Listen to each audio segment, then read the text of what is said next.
Hi, welcome to Quilt with Kim. I'm Kim, and if you have been wondering how on earth to put one of these on your machine, this is a walking foot.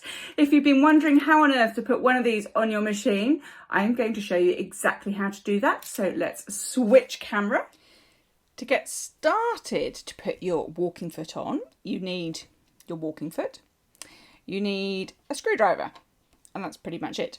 So your screwdriver, use the one that came with your machine. So it may look like a standard screwdriver, or it may look like one of these three here. And it just depends on the machine which one that you get. But these are all the screwdrivers to undo all the various screws that you have on your machine. So I know that the orange one works for my machine. So the first thing that we have to do with our screwdriver is take off the presser foot and its holder. So let me position my camera so you can see. That's better. So I take my presser foot off as normal. So at the back of my machine, I have a little black button to push in, and that releases the presser foot. So I'm going to take that off. Now I need to take the presser foot's holder off. I like to call it an ankle because, you know, you have a foot and the foot is attached to the ankle. That came off pretty quick. This screw on the left here is the one that you have to unscrew for your ankle. We'll call it an ankle, shall we?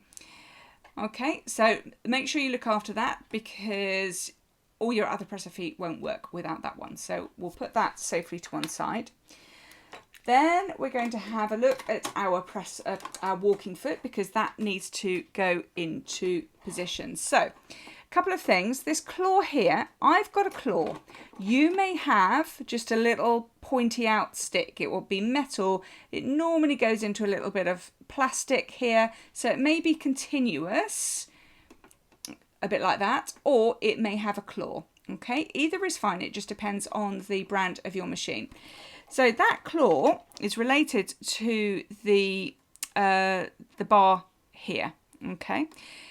What you are going to end up doing, I'm going to show you this first so you can see. What you're going to end up doing is if you've got a claw, that is going to go over the bar like that, okay? And it will hold the bar. If you've got a continuous little pole, if you like, sticky out bit, that's going to sit on top of the bar. All right, so it just depends on the style of this bit here. So claw holds the bar, and then a sort of continuous with no claw sits on top. So you have to do that and attach it all at the same time. So you kind of need three hands. So best thing, unscrew the screw as far as you can without it coming out. It doesn't matter if it comes out, it's just a little bit more complicated. So I'm trying to make your life a bit easier.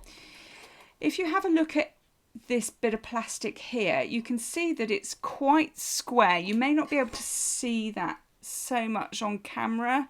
Maybe you can a little bit. There's a square, it's formed square here because it fits over this metal pull down shaft here. Okay, you can see this is straight one side and curved the other side. So that squarish bit of the plastic has to fit over that section there, that bit of metal there. So with two hands, you need to hold your walking foot, you need to slide it forward over the screw, and you need to position the claw or your little sticky out bits over the bar at the top here. And you need to do that all in one go. And if you haven't opened your screw far enough, you'll see that it won't go into position. So let's just get that all into position there. There we go. All right. So now it's all loose. Camera's moving as well. So I've got the claw over the bar. You might be resting on top. I've got this white bit of plastic now against that square bit at the edge of this the metal shaft down here, and then I'm going to tighten up that screw with the screwdriver. Oops. And if you're left-handed, this actually becomes really... this bit will be easy. If you're right-handed like me, this bit becomes quite hard. So I think there's something for lefties and righties here. One of it will be easier. But you need to tighten that up as much as you can, because when you've got your walking foot on and going, there is quite a lot of vibration going on with the walking foot. So you don't want that to become loose. Of course, we also need to take our walking foot back off again. So we're going to get our screwdriver. We're going to unscrew this screw at the side. Okay, lefty loosey, righty tighty. Am I the only one that says that to myself? No, I didn't think so. So I'm going to take that off.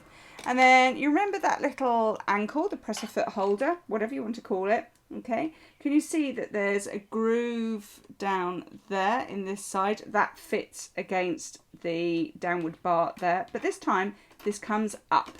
Okay, so you need to have it up and push it over to the right all at the same time and tighten up that screw again. Okay, just be careful when you're doing this that you don't poke yourself on your needle. If you think you're going to do that, take your needle out. Probably should have said that at the beginning, shouldn't I? So tighten that up. When that's tight, you can simply put your presser foot on and then you are good to go. So I hope that has helped you learn how to put your walking foot on and take it back off again, and you can now get on with quilting with ease. Have fun, and I'll see you next time. Bye for now.